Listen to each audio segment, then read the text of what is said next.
Welcome to Exceltrov Online. Good afternoon, Exceltrov viewers. Our guest this afternoon is none other than Architect Michael T. Tabao. Architect Michael Tabao is a Certified Safety Officer 3. He is a member of the United Architects of the Philippines. He is also a member of the Cagayan Heritage Conservation Society. Dear Exceltro viewers, let's welcome Architect Michael Tabao. Pabalo, magyuta very generous nga introduction daw. Welcome, Architect. Si kami mapabalo nikaw. Maraming salamat sa pagpaunlak sa aming imbitasyon. Architect, ano ang motivation mo upang maging arkitekto? My family has a humble beginning because my grandfather is a professional carpenter, which is until today he still practices. And also my father was an employee at the Department of Public Works and Highways. That's why when I was in kinder, he usually accompanies me. He takes me to work and watch the engineers and architects draw their plans. Because my papa was a radio operator in their office at the regional office. That's how inspired I was, because he told me that architecture can be a profession. Paano mo na-integrate ang local language and culture sa architecture? About 10 years ago, when I was in my third year college in architecture, it began when I looked on the book of Gerard Lico, and in there are architectural terms in the Ifugao and other Cordillera houses. That's quite interesting because I've never encountered a terminology in the Itawit culture in architecture and our concept of space. It's unusual to see a book like that na nandun yung iba't ibang terminology in the Philippines. Pero sa Itawit wala. Even in Ibanag. That's quite interesting. That's why in my third year, I began my philosophy in the vernacular design, integrating it to my design problems nung college pa ako. That's where it began. Yung mga terms, sabi mo, architect, siguro meron tayo pero hindi na ituro sa atin, no? Ang mga iyon, ano?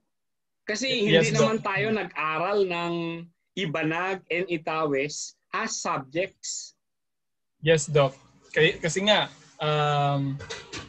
kung sa Tagalog, mayroon tayong haligi. Meron tayong bubong. But in Itawit, yung usually the architectural terms that they use in Itawit is only balay. Yun lang yung popular na terminology. Kunsyari, barteha, kung naga pa, architect na eh. Yaton lago, Doc. When I interviewed my lolo, which incidentally is a carpenter, that's where it all began, my interest in Itawit architecture. Nung sinabi niya na meron tayong alig, meron tayong arihi, meron tayong barateha, meron tayong kilos. That's where it began, my collection of the Itawit terminology. I even have the original drawings in my college years. My presentation drawings in the Itawit terminology. Actually, architect, na-amaze ako nung nakita ko yung mga infographics mo at ng grupo mo, kung saan pinakita nyo doon yung mga architectural terms in Itawit, in Ibanag. Napakaganda yun. Ano ang mga rason nyo sa paggawa ng mga infographics? Doc, what I have observed in this arena, in the modern type of education, is the effect of drawings and language as one. So kaya siya naging infographics kasi information with graphics with drawings. That is infographics is a tool that simplifies everything.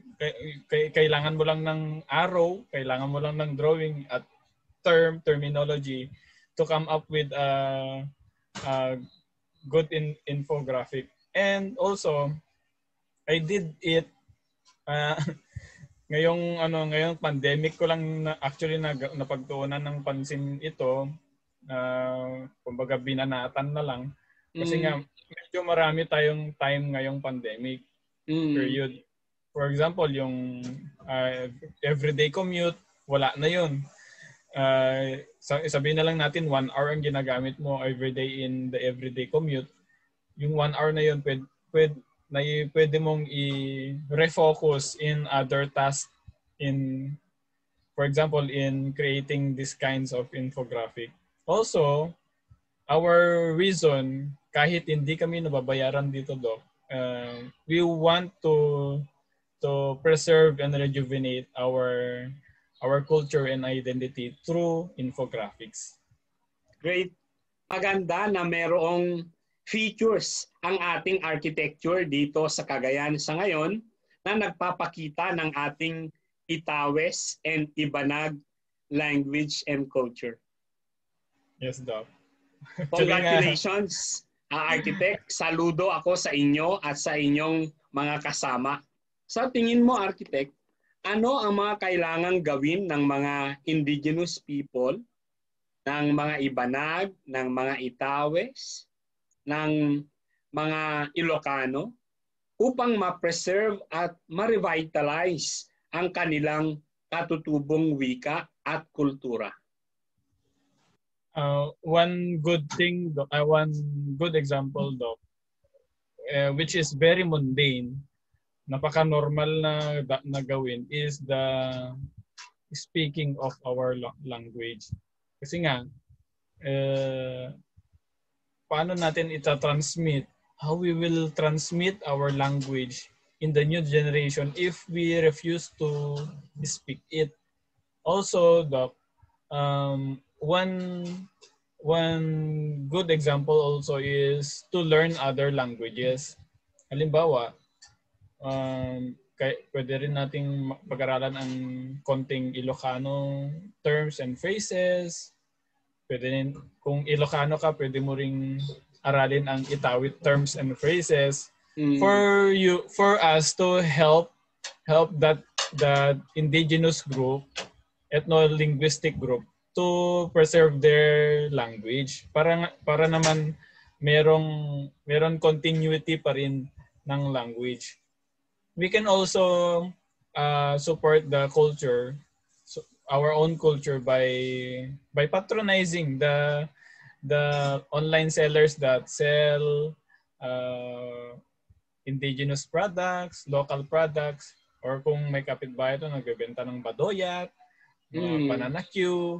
Those are those cuisines, even the pancit batil patong, are manifestation of our own culture. That's why we can do that. We can also extend the preservation of our culture in our daily transactions. Halimbawa, bili ka lang sa tindahan, piga isa chow. Tama, architect, no? The best way to revitalize a language is to use it in our daily transactions. Gaya ng sabi mo, yung pakikipag-usap natin sa mga tao sa paligid natin na alam naman nating nagsasalita ng ating lengguwahe.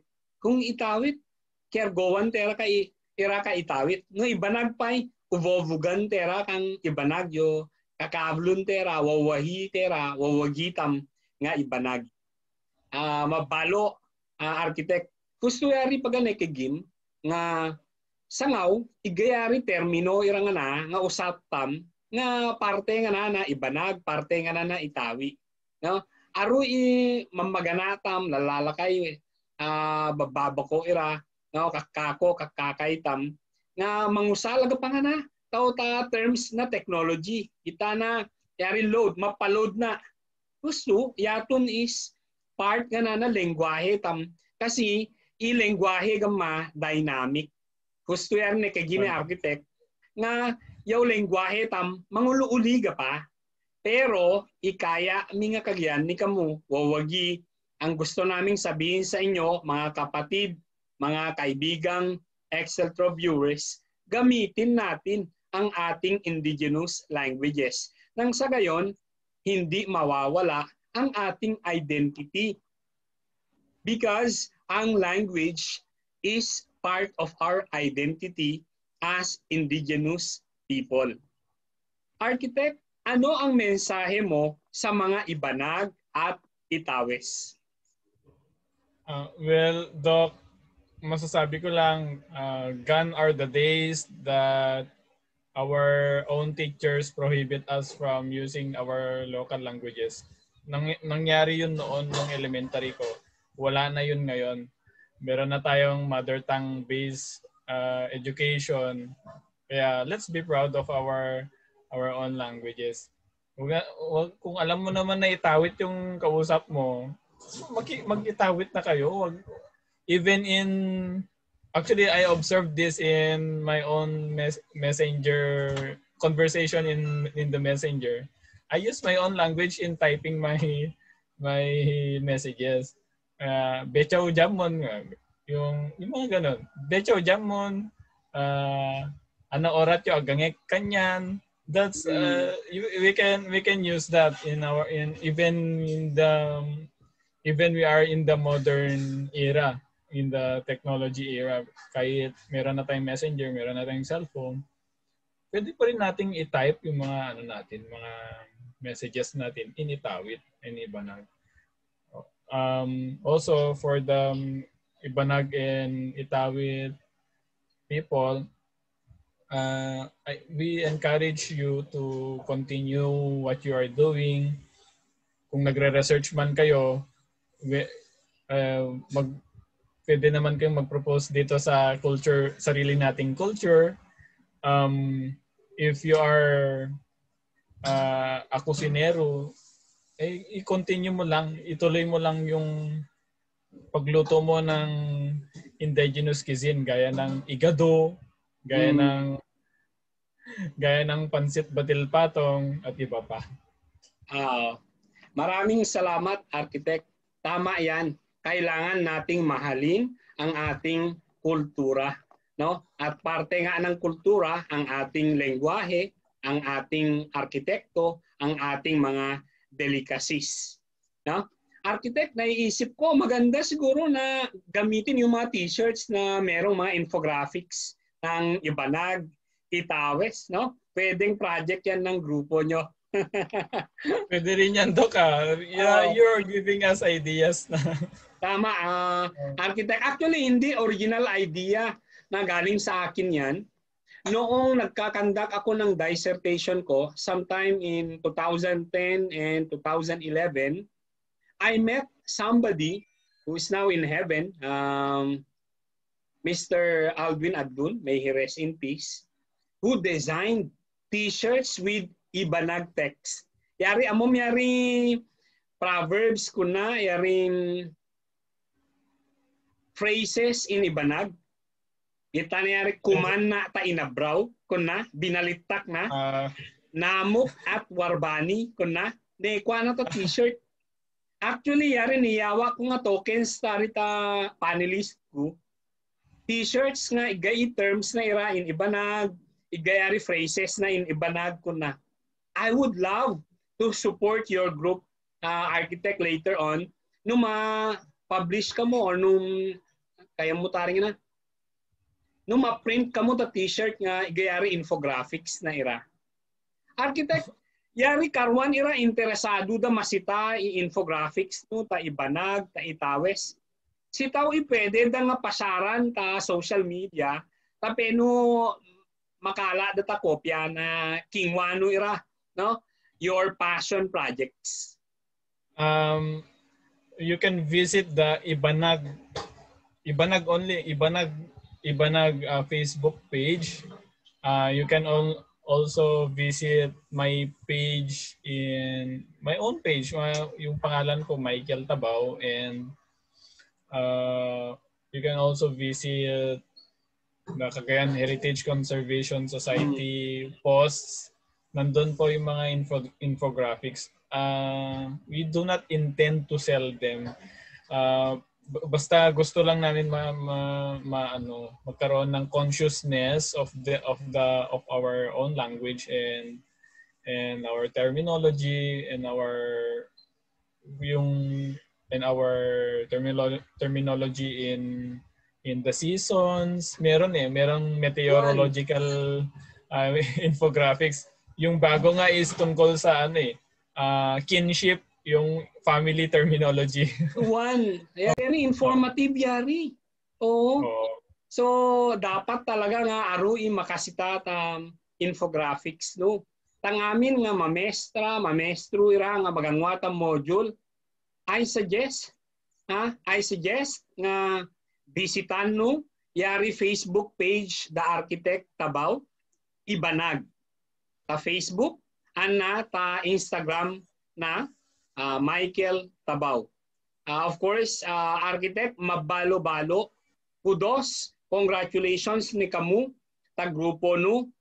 Pare na kwan, taari kamu nga molang magangwa ta infographics ira, nga makofun, mapakanayon ta ibanag ana itawes.